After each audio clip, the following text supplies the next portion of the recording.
Hello you guys and welcome to my channel. I'm so excited to have you here. So in today's video, we are going to be hoing. I'm sorry.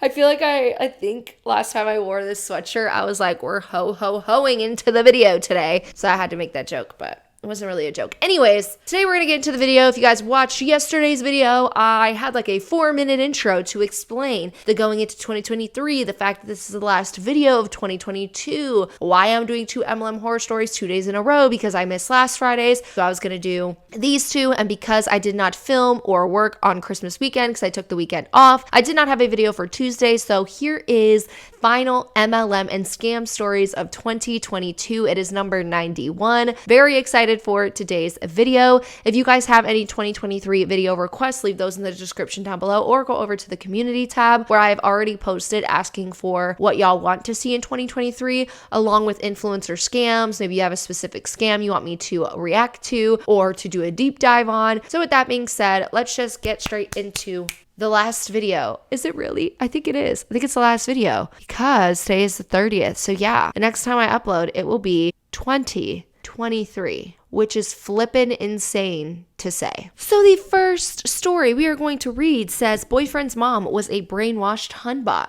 Goes, hey Deanna, this is my MLM horror story by proxy. Thanks to high minimum wages and low unemployment, MLMs are not as popular here in Australia as they seem to appear in the United States. However, where they do exist, they are just as predatory and tend to target vulnerable low to middle income women. In my final year of high school, I started dating this lovely guy. Let's call him Dave. He was always nervous about me meeting his family, which seemed really odd. It wasn't until the first visit to his house that I found out why. His mom was a part of the MLM company Newaways, which is now called Modere, and she was obsessed. I only had a loose idea of what MLMs were back then and was shocked when the first thing she spoke about upon meeting her was her business and the products she sold. She hadn't even offered me a cup of tea and she was trying to sell me stuff. It was so bizarre. As time went on, she would use every single fact that she learned about me as an opportunity for selling. Oh, do you have dermatitis? It's because all the chemicals you're exposed to. You should use Neways. Your family member has diabetes. You should give them the supplement, etc., etc. She continued for months despite me never agreeing to buy a single thing. At the time, I was starting my science degree at university with hopes of becoming a disease research scientist. She even went so far as to dissuade me from doing it. She told me it was a waste of my time because we already know everything about health and that I would only be taught lies by the university. That's weird. Okay, I don't feel like we know everything, but to each their own.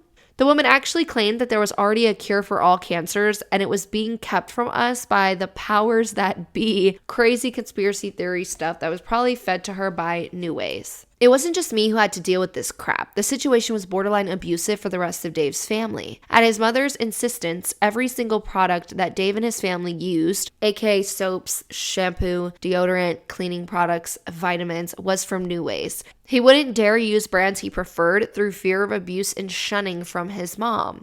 And these products were so expensive. We are talking like $50 for a 500 milliliter bottle of shampoo. By Western standards, Dave's family were certainly not wealthy. He had 4 other siblings. They lived in a tiny 3-bedroom house, and the family were reliant on a single income from their dairy farm. Dave's dad would work upwards of 12 hours a day running the family farm while his mom just spent all the money on bullcrap products and free conference trips. The indoctrination ran really deep and she almost completely lost touch with reality. At one point, she didn't speak to Dave for 2 weeks because he refused to sign me up as a Neways consultant. That's right, not a word. The full silent treatment for 2 weeks because he refused to sign me up for her crappy MLM. It was so sad. I ended things with Dave shortly after I started university. There were a few factors that led to that decision, but honestly, his screwed up family dynamics and the constant Neways bombardment from his mom was a huge one. At the time, I just thought of Dave's mom as a deranged, mentally ill person. Now that I've learned more about MLMs through channels such as yours, it's clear that she was simply a victim of the psychological manipulation tactics employed by these shady companies. And in this case, as with many like it, she wasn't the only victim. Dave's entire family suffered as a result of this disgusting company and probably still bear an emotional and financial burden almost 10 years later. Please keep spreading awareness about this topic so that fewer people end up stuck in the toxic web of the MLM world. P.S. Dave did manage to escape that terrible situation. I haven't spoken to him for a few years, but last I heard he had moved to another town, gotten a degree, and is now working in his chosen field of architecture and design. So yes, I will say that MLMs are extremely psychologically manipulating, and that's definitely what probably happened with the parent. So thank you for sharing that story. And I could also see how that would be really difficult as someone's spouse to like always be going to the parent's house, and that's like the only thing the parent would talk about. But it just shows how deep people could get into MLMs and so out of touch they'll get with just being able to think for themselves and understand basic social cues of like, hey, you probably shouldn't do that, or maybe that person is uncomfortable and doesn't want to join your MLM. Also glad that Dave was able to go on and do his own thing. That's really amazing. So the next story is a Mary Kay one. Hi there, Deanna. I would like to be kept anonymous in your stories video. I'm visually impaired but enjoy makeup like any other sighted person on the planet. With my makeup love, I also take good care of my skin with my favorite skincare. I haven't really gotten into skincare until I joined a few subscription boxes a little after college and know that my skin is very sensitive towards certain products. During my years of college, I remembered meeting Mary Kay reps on Market Day, which allows people who have independent businesses that sell at farmers markets sell their items. Even clubs raise money with handmade items, and sometimes public speakers visit to speak on the stage outside the student union. On this day, these two ladies are really nice, and they were wanting to know about my makeup and skincare at the time. I was skeptical on what was right on my skin because with one wrong product, my skin would go crazy and turn into a pimple mess or have major redness with some irritation. The ladies tried to talk to me about the Mary Kay skin items and wanted to have private sessions with me, except I didn't trust them, and I mentioned it to my mom later that evening at home, and she told me about her former coworker, since she used to work at a bank, saying the praises of Mary Kay skincare, but it ruined her skin because of it. Now fast forward to last September when a Mary Kay rep was invited to my job to talk about makeup and skincare, which at this point I have my beloved products I've been using for months and didn't want to try anything on my face because I was wearing makeup and had a doctor's appointment that day and didn't want to look weird walking in with one half of my face done and the other half not. She showed different hand products, especially a scrub, and one that made my skin feel weird was the charcoal mask. I have tried a pure charcoal scrub once as a sample from Lush,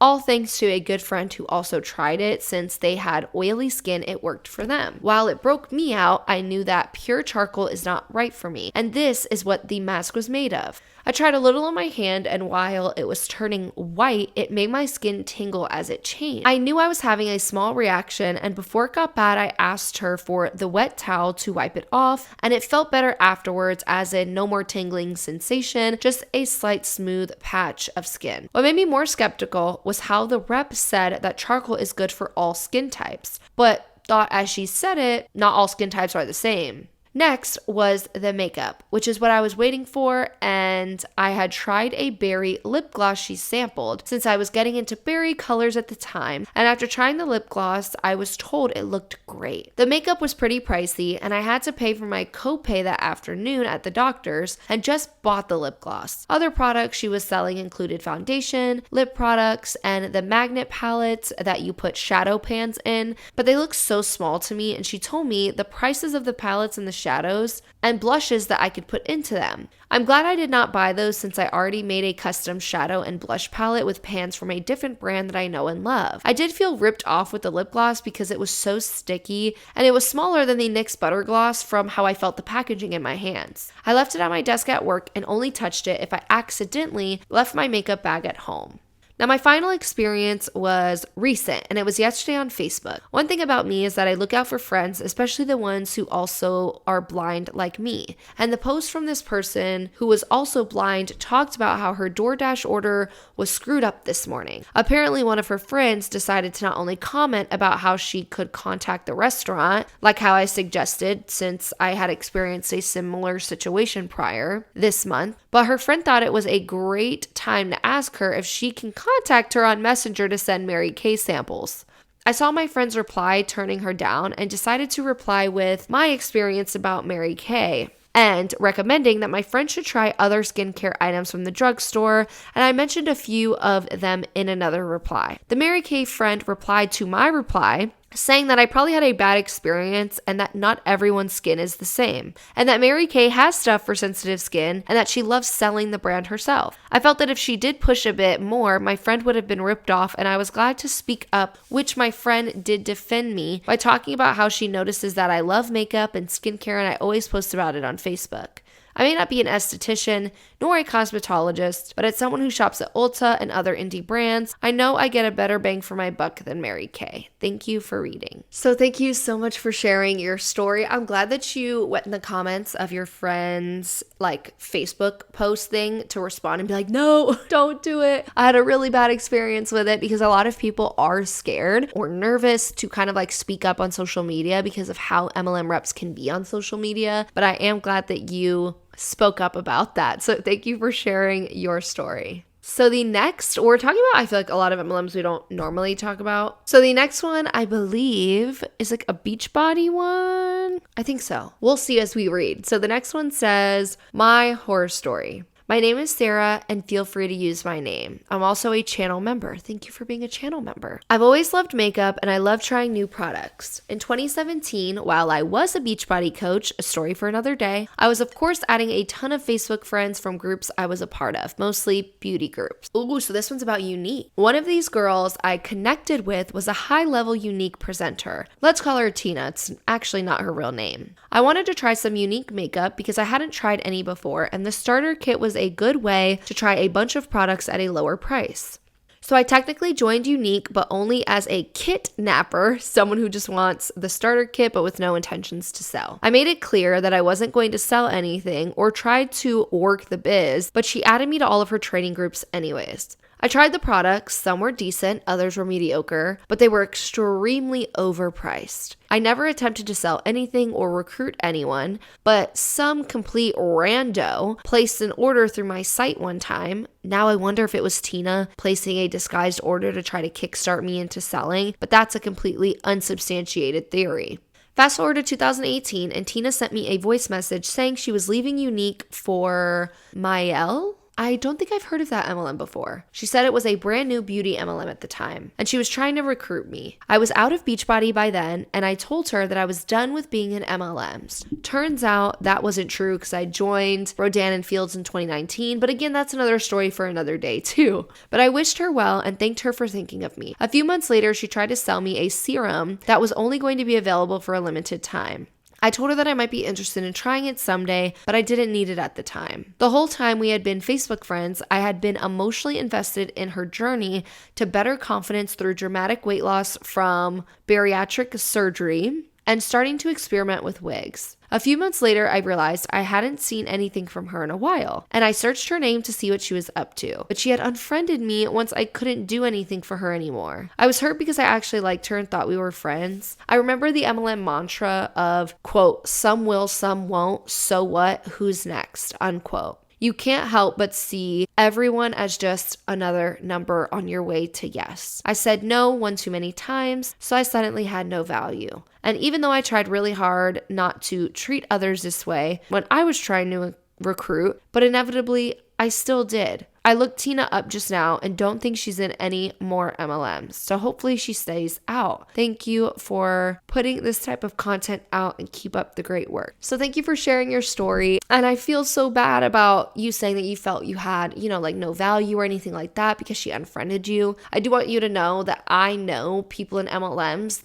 they have to keep going. Like you said, what was the quote? Some will, some won't, so what, who's next? They are constantly on what I like to call the hamster wheel. It's like when one person leaves, they have to keep going. When one person stops buying products to do the PV requirement they need or to fulfill that PV requirement, they have to keep running that treadmill to continuously sign people up. And at the end of the day, they are going to be doing things like unfriending people after they can't get them to buy their products anymore. And inevitably, it has nothing to do with the person itself and how amazing you are as a person, but more so has to do with kind of that mindset of constantly being on on that hamster wheel looking for that next person and that next recruit and that next person to buy that product, that they don't even really realize how it could come off to the other person. And I feel like a lot of people don't realize that till they get out of the MLM, that, acting that way or unfriending people even after you made a connection and only unfriending them because they didn't buy your product, like, is going to hurt those individuals because they're going to feel like this person felt. But I feel like a lot of people in MLMs don't sit back and actually think about that. They don't really think about how is this person going to feel. They just think about that hamster wheel that they're on, that next recruit, that next rank, that next requirement that they need, that they totally forget about unfriending that one person they unfriended, but instead they're thinking about that next person that's out there. So I'm glad that you are no longer in that MLM, but I want you to know that you are valued and you are valuable, and everybody is. It's just sometimes it's really hard for MLM reps to showcase that when they're on that constant hamster wheel. So the next story, I believe, is a Beachbody one. Let's get into it. Hi, Deanna. My name is Kira. You can say my name if you would like. So to jump right into this story, after I had my son in 2019, I signed up with Beachbody as a discount coach through an old college friend. I only did that so I didn't have to pay for a stupid amount for Shakeology, which is garbage, by the way. And I pretty much knew it was an MLM, but needed easy at-home workouts because I was 6 weeks postpartum and I actually broke my tailbone while giving birth and couldn't lift heavy like I usually do. Broke your tailbone? No. Let's pause for a second. Have you guys ever seen those TikToks where mothers or people who have just given birth will talk about like what happened to them, and then that person will like write it down on a list of reasons why I should not have a kid? Need to add, can break your tailbone. That's wild. Like, the amount of things that can go wrong while giving birth is just astronomical. The things that could happen even just while you're pregnant to your body is insane. Oh, I don't know if any of y'all, let me know in the comments below, have y'all ever seen that where someone will like stitch someone on TikTok and they'll be like, reason number 158, why not to get pregnant or why not to have a kid. That just reminded me of it when she said she broke her tailbone. I was like, oh, I need to let those people know to add that to their list. Fast forward a year almost, and I was curious as to what being a coach actually was. I knew I wasn't going to be making any money, but since I was technically already signed up as a coach, I just joined the Facebook groups and team calls. And let me say, holy hell, was it just a bunch of brainwashing and a total crap storm. My first team call, we talked about hitting emeralds and what that entailed, and my upline did tell me to sign up my boyfriend so I could hit emerald easier, which I never did. I also actually never cold messaged people any of the scripts that were provided, which was a lot. Like, for any and every response that you could possibly get, there was a script for it, which to me was insane. My upline always said a no is just a not right now, and also keep messaging the same people over and over again every few months. She also said, with every 100 messages, you will only get 2 to 5 yeses. I ended up canceling my membership and am just finishing out the year since my tailbone is finally 100% healed and I can now start heavy lifting again. I will say, Shakeology, while it tasted like absolute garbage, was really nice for me in the first few months of being postpartum because I was able to quickly make it while my baby was asleep and have some sort of energy and food to keep me going for the next couple of hours. I am not a shake and smoothie person, so I stopped after like 2 months. There are definitely better options out there though. Again, I knew when I officially became a coach, I wouldn't make any money. I was just more curious about what went on behind the scenes because I'm a nosy bee. Hopefully you enjoyed this story. So thank you for sharing, but you are not wrong. Like, you're going to join those groups and then they're going to go straight into you need to recruit. And that's just what's going to happen. Oh, not me dropping my phone almost. But that's what's going to happen because that's the basis of what people do in Beachbody. Let's do one more MLM horror story. So this one says, hey Deanna, I only found your page a few weeks ago, but like you are my, I try not to like curse, even though I curse in everyday life. That's just me. It's a part of me. But on my videos, I try to like reel that back because I used to curse a lot in my videos, but I try and like reel it back now. But she wrote, you're my bitch already. I love you, which is funny because it's something I'd say. So I guess where I need to start off with my story is I was always very against MLMs. The Herbalife and Unique girls used to always be the butt of many jokes I would make with friends. So it was a big surprise to everyone when I signed up for one back in late 2018. At the time, me and my husband had recently moved back to his hometown after living in Dallas because I had just had our second child, and he got a really good job offer. We figured with an extra child, we needed to be back close with family, especially since he would be traveling a lot for work. My husband and I decided it would be best if I stayed home with the kids. So I never had plans on being a stay-at-home mom. I always enjoyed working and making money, and I made quite a bit at my sales job. It was extremely hard to adjust to not making money, and I felt very isolated since with 2 kids under 3, going to hang out with friends or just leaving the house in general was really difficult. I could only imagine how difficult that was. So I looked up ways to make money from home. I found a company focused on natural skincare, which is called Lemongrass Spa. The way the website was worded at the time, it looks more like direct sales than MLMs, so I asked my husband if I could order a kit as an early Christmas gift. A week or so after signing up, I got a call from the corporate office asking who I signed up under me because it didn't show. I told them I didn't sign up anyone under anyone. I didn't want an upline or downline. I just wanted to sell. They said I needed a mentor and would assign me to somebody. Crap. So I FaceTimed my upline and we spoke. I was her first team member. She said the company was very laid back and I would love it, and she added me to a few different group chats or group pages. This is where the big issue started happening. So nobody, and I mean nobody there, had any sort of skincare background. I went to school for cosmetic laser technician, and even though I had nowhere near the knowledge of an esthetician or cosmetologist, my teachers always put a big focus on making sure I knew how the skin worked. So I knew a lot of the stuff they were spewing about all the other companies having bad ingredients and how all these chemicals should be kept away from skin was just really ignorant. Something I need to emphasize is if a person is selling a product, always ask for outside information they researched, not just a product pitch. Any salesperson that cares, no matter what the product is, will always do outside research to make sure they are actually giving the best information possible. Anyways, this is getting long. So basically, I left after my upline started pushing me to recruit, and after my first 2 paychecks were nowhere what they should have been for the amount I sold. Another thing is, I love that you will never vilify the women that join. These companies prey on women that are at a very messy place emotionally and mentally, like I was. They are led to believe these companies are saving them, and anybody trying to get in the way of that is harmful. The more hate that is thrown at them, the more it makes them buckle down that nobody but the company is really there for them. I hope more and more people can see this content and decide to get out. I did, and actually started my own business. It's hard, but so much more rewarding than selling a product for someone else. So that's amazing. I am glad that you started your own business. And with that being said, you're so right, because this goes back to like her starting her own business and it being so worth it. It goes back to her saying that she got her first 2 paychecks and it was nowhere near the amount that she should have gotten paid for what she sold. This is so big in MLMs, and you'll have MLM reps sit here and they will rave about the fact, oh my gosh, our company does 30% commissions, or my company does 25% commissions. In the grand scheme of things, if your product's, for example, $20, $30, you're still not making that much money off of that. When, if you were the CEO of the company, you would be making so much more from that product. So this person owning their own business is going to make so much more than just 20% commissions, or she's going to profit so much more than just that 20% than you will if you were an MLM. So I feel like if you're this person and you start your own business and you sell products, you're gonna make so much more money off of the sale of that product. If you're the CEO, if you are the sole owner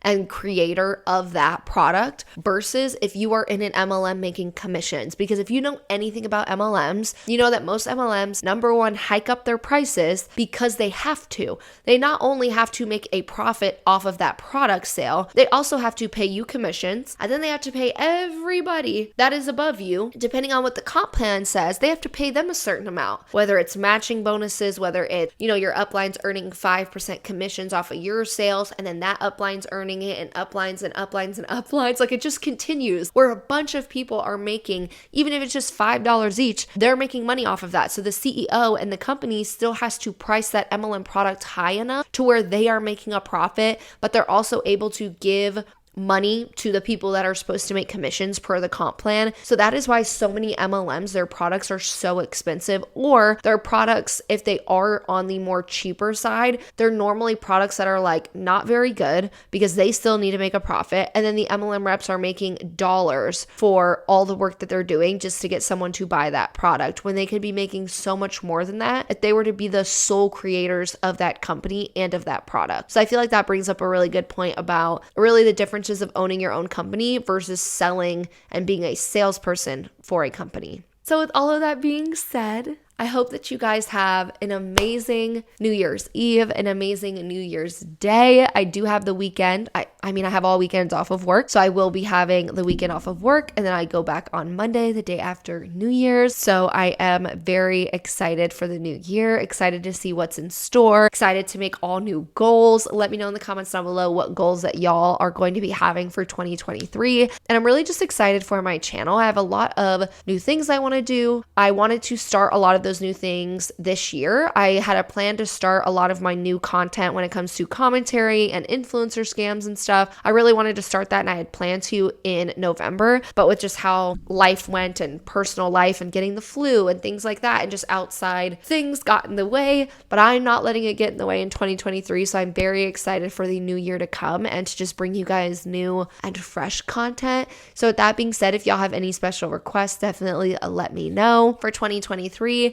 And then I hope you guys have an amazing weekend, and I will see y'all in the new year. I don't know if I am going to decide to take like a break. Normally between like the new year, I would upload, and then I normally would take a week break just to get everything together. I normally like to really plan out content, make, new content, new ideas. I'm debating whether or not I want to take the first week of January off. I will let y'all know in the community tab what I decide to do, or if I just upload, y'all will know, but I don't know which I want to do. I guess I'll figure that out, this weekend, if I want to take that break, because I probably won't have time to work this weekend with New Year's and stuff like that. So I don't know if I will decide to take off next week so that I can kind of get a week to replan, restructure, come up with new goals and stuff like that for 2023. So with that being said, don't forget to leave a like and a comment and subscribe to my channel if you haven't already, and I will see you guys in 2023. He wouldn't dare use brands. He preferred, though, what made me more skeptical. So please keep spreading awareness about the toxic. That's a topic, not toxic. Happy New Year.